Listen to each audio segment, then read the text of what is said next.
Елімізде емхананы таңдап, оған тіркелуге 2 ай уақыт берілді. 15 қараша күні бұл науқан аяқталады. Емханаға тіркелудің бірнеше жолы бар. Ол туралы дәрігерден сұрап білдік. Соған кез келген емханаға тіркелу үшін 2 ғана құжат керек. Жеке куәландыру құжаттары және өзі келіп, еркін түрде өтініш жазу керек.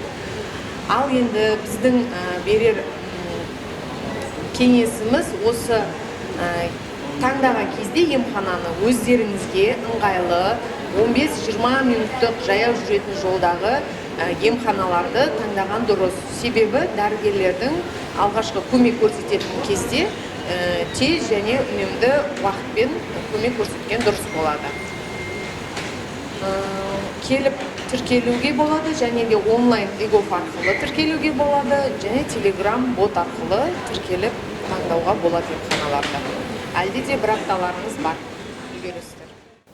Ал егер сіз қаралатын бұрынғы емхананың қызметі көңіліңізден шықса, тіркеу науқаны барысында қайта тіркелудің қажеті жоқ. Басқа емхананы таңдап тіркелетін болсаңыз, оның қызметіне сіз 2023 жылдың 1 қаңтарынан жүгіне аласыз.